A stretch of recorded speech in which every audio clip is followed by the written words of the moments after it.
بالخصوص اس چیز کا امیجینیشن جو انٹینجیبل ہو، یعنی آپ اپنے تھاٹس کو امیجن کر سکتے ہو،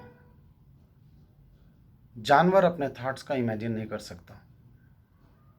تو یہ بنیادی فرق ہے انسان اور جانور میں، قوت گویائی وغیرہ کے علاوہ۔ آج کے مینجمنٹ پروگرامز میں، لیڈرشپ پروگرامز میں امیجنیشن کو لے کر کافی ریسرچ ہو رہا ہے، اس پہ کافی بات کی جا رہی ہے، کافی گفتگو ہو رہی ہے اس کے اوپر۔ تو اس امیجنیشن کی اہمیت کیا ہے، جو تقریباً علامہ اقبال نے 100 سال پہلے کہی تھی؟ تو اس امیجنیشن کی اہمیت کیا ہے؟ امیجنیشن کی اہمیت یہ ہے کہ ہم کسی چیز کا مقصد بنا لیتے ہیں، کسی چیز کو اپنی زندگی کا مقصد بنا لیتے ہیں، کسی چیز کا ہم گول سیٹ کرتے ہیں، اور وہ گول، وہ مقصد حیات ہماری زندگی پر اتنا حاوی ہو جاتا ہے کہ ہم سوتے، اٹھتے، بیٹھتے، جاگتے، ہم اسی کے بارے میں سوچتے رہتے ہیں۔ جب ہم اس کے بارے میں سوچتے رہتے ہیں تو اس کے نتائج ہمارے سامنے، ہمارے امیجنیشن کے طور پر ہمارے سامنے، ہمارے برینز کی آئی میں آنا شروع ہو جاتے ہیں۔ اس کی ایک مثال میں اللہ کے نبی صلی اللہ علیہ وسلم کے اسوے سے دینا چاہوں گا۔ جب اللہ کے نبی صلی اللہ علیہ وسلم مکہ سے مدینہ ہجرت کر رہے تھے، کفار کے ڈر کی وجہ سے، کفار کے خطرے کی وجہ سے، آپ یہ جو سفر کر رہے تھے مکے سے مدینے کا، اور آپ کی تلاش میں جو کفار نکلے تھے، تو ایک موقع ایسا آتا ہے کہ جہاں پر کسی ایک شخص نے آپ کو قریب سے دیکھ لیتا ہے، قریب پا لیتا ہے۔ اس موقع پر اللہ کے نبی صلی اللہ علیہ وسلم کہتے ہیں، میں تمہارے ہاتھوں میں خیصر و کسریٰ کے کنگن دیکھ رہا ہوں۔ اس لفظ میں اگرچہ ہم الگ الگ کر کے سمجھنے کی کوشش کریں تو اس کو 2 پارٹس یا 3 پارٹس میں اس کو ہم ڈیوائڈ کر کے سمجھنے کی کوشش کر سکتے ہیں، اس کو سمجھ سکتے ہیں۔ پہلی چیز یہ ہے خیصر و کسریٰ، خیصر و کسریٰ کے کنگن۔ دوسرا پارٹ یہ ہے کہ دیکھ رہا ہوں۔ خیصر و کسریٰ کے کنگن کا مطلب کیا ہے؟ خیصر و کسریٰ اس زمانے کے سپر پاورز تھے، اس زمانے کے کنگن کی بات کی جا رہی ہے، یعنی خیصر و کسریٰ کے کامیابی کی بات کی جا رہی ہے۔ کس موقع پہ کی جا رہی ہے؟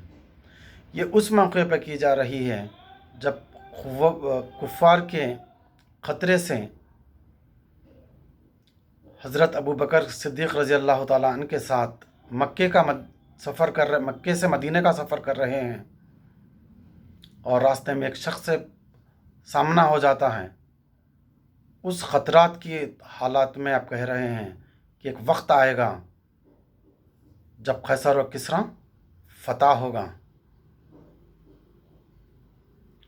اور اس خیصر و کسریٰ کے کنگن میں تمہارے ہاتھوں میں دیکھ رہا ہوں۔ یہ امیجنیشن تھا، اور یہ بات حضرت عمر رضی اللہ تعالیٰ عنہ کے پیریڈ میں صحیح ثابت ہوئی۔ جب حضرت عمر رضی اللہ تعالیٰ عنہ کے زمانے میں جب قیصر و کسریٰ فتح ہوا تو حضرت عمر رضی اللہ تعالیٰ عنہ نے اپنے ہاتھوں سے اس شخص کے ہاتھ میں، جب وہ اسلام لا چکے تھے، حضرت عمر رضی اللہ تعالیٰ عنہ نے اپنے ہاتھوں سے ان صحابی کے ہاتھوں میں کنگن پہنایا، خیصر و کسریٰ کے کنگن پہنایا۔ تو یہاں پہ ہم امیجینیشن کو سمجھ رہے ہیں، تو امیجینیشن کی اہمیت یہ ہے کہ جب آپ کسی چیز کو اپنی زندگی کا مقصد حیات بناتے ہیں تو اس کا رزلٹ، اس کا نتیجہ آپ کی آنکھوں میں، یعنی آپ کی عقل کی آنکھوں میں دکھنا شروع ہو جاتا ہے۔ اس کی کئی مثالیں ہو سکتی ہیں، لیکن میں یہاں پہ ایک مثال سے اکتفا کر رہا ہوں۔ تو علامہ اقبال یہاں پہ یہی کہہ رہے ہیں کہ حور و فرشتہ ہیں اسیر میرے تخیلات میں، میرے زندگی کا مقصد، یعنی علامہ اقبال کی زندگی کا مقصد وہ غیر مرئی چیزیں ہیں، وہ انٹینجیبل چیزیں ہیں جو جن کا وہ دیدار کرنا چاہ رہے ہیں، جیسے حور کو دیکھنا چاہ رہے ہیں، فرشتے کو دیکھنا چاہ رہے ہیں، اور اللہ کا دیدار کرنا چاہ رہے ہیں۔ تو اس شعر کے پہلے بند میں کہہ رہے ہیں کہ وہ حور و فرشتے کو اسیر بنا چکے ہیں، وہ اپنے امیجینیشن میں، اپنے برینز کی آئیز میں اس کا تصور کر چکے ہیں، وہ اس کو اسیر کر چکے ہیں، اس کو بند کر چکے ہیں۔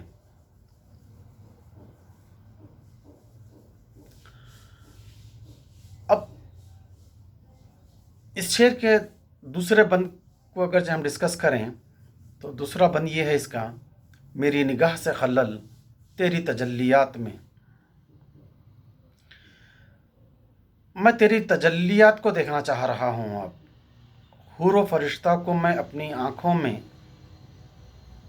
عقل کی آنکھوں میں قید کرنے کے بعد میں اب تیری تجلیات کا مشاہدہ کرنا چاہ رہا ہوں۔ لیکن جب میں تیری تجلیات کا ان سادی آنکھوں سے مشاہدہ کرتا ہوں، یہ میرے جو دو آنکھیں ہیں جو میرے چہرے پر ہیں، اگرچہ میں اس سے دیکھنا چاہ رہا ہوں تو یہ خلل ہے، یہ میں اس سمے نہیں دیکھ پا رہا ہوں۔ یعنی اپنی یہ جو دو آنکھ ہیں، یہ دو آنکھیں سے جو دیکھنا ہے، کبھی کبھی ہم جانوروں کی طرح دیکھتے ہیں، تو یہ آنکھوں سے ہم اللہ کا دیدار اگرچہ کرنا چاہیں یا کوئی سی بھی انٹینجیبل چیزوں کا اگرچہ مشاہدہ کرنا چاہیں تو یہ پھر پاسبل نہیں ہے۔ لیکن اگرچہ اللہ کا دیدار اگرچہ ہم اپنے امیجینیشن میں لانا چاہیں، اللہ کے تجلیات کا مشاہدہ ہم کرنا چاہیں، ہمارے برینز آئی میں لانا چاہیں، تو پھر یہ پاسبل ہے، ممکن ہے۔ اس کو سمجھنے کے لیے ہم دو تین چیزیں ڈسکس کریں گے۔ پہلے تو تجلیات، جو تجلی کا پلورل ہے، تجلی کیا ہے؟ حالانکہ اس کا ہم کچھ پارٹ ہم اسی غزل کے پہلے شعر میں سمجھنے کی کوشش کرے ہیں، اس کو مزید سمجھنے کی کوشش کریں گے۔ تجلی کیا ہے؟ تجلی کے معنی ہیں نور کے، جس کو آپ انگلش میں کہتے ہیں لائٹ۔ تو یہ اللہ کا نور، اللہ کی تجلی، کیا یہ وہی نور ہے جو ہمیں ہماری لائٹ سے، ہمارے ٹارچ سے ہمیں ملتی ہیں؟ جیسے آئنسٹائن کی ایک ایکویشن ہے E=mc²۔ اس ایکویشن کے مطابق انرجی اور میٹر، یا میٹر اور لائٹ میوچولی کنورٹیبل ہیں، یعنی آپ میٹر کو لائٹ میں کنورٹ کر سکتے ہیں یا توانائی میں کنورٹ کر سکتے ہیں، اسی طرح سے توانائی کو میٹر میں کنورٹ کیا جا سکتا ہے۔ ایک پرٹیکولر پروسیس سے گزارنا ہوتا ہے، اس پروسیس سے جب آپ گزارتے ہیں تو میٹر توانائی میں کنورٹ ہو جاتا ہے۔ نیوکلیئر بم اسی equal to M C square یعنی میٹر کو توانائی میں کنورٹ کرنے کی مثال ہے، اس کی ایک ایگزامپل ہے۔ تو اللہ کی تجلی، اللہ کا نور کیا لائٹ ہے جو ہم ہماری سادہ آنکھوں سے دیکھ سکتے ہیں؟ تو قطعاً یہ نہیں ہے۔ اس لائٹ کا مشاہدہ تو ہم ہماری سادہ آنکھوں سے بھی کر سک رہے ہیں، جو ہمیں یہ مادے سے مل رہی ہیں، مادے سے ٹرانسفر ہو رہی ہیں۔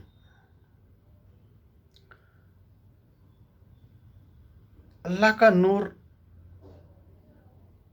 یہ مادہ سے جو نور بن رہا ہے وہ نہیں ہے، بلکہ الگ چیز ہے۔ نور کو خود قرآن مجید میں کئی معنوں میں استعمال ہوا ہے، جیسے سورہ مائدہ میں اللہ تعالیٰ فرماتا ہے اِنَّا أَنزَلْنَا التَّوْرَاةَ فِيهَا هُدًى وَنُورٌ،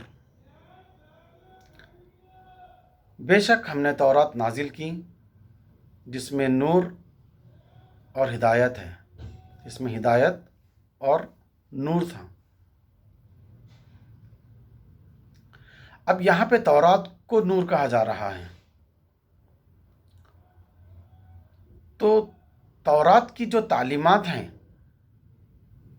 وہ تو میٹر نہیں ہے، لیکن اللہ تعالیٰ اس کو نور کہہ رہا ہے، اس میں ہدایت ہے، اس نور میں بھی اثر ہے، اس سے زندگیاں بدل جاتی ہیں۔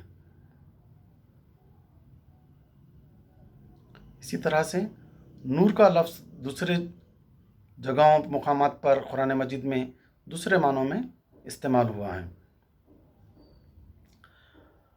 تو اسی طرح سے اللہ کا نور بھی کوئی دوسری چیز ہے جو ہماری سوچ سے پرے ہے، لیکن علامہ اقبال کہتے ہیں کہ اللہ تعالیٰ کی جو تجلیات ہیں اس کا بھی ہم تصور کر سکتے ہیں، اس کو بھی ہم اپنے امیجینیشن میں لا سکتے ہیں۔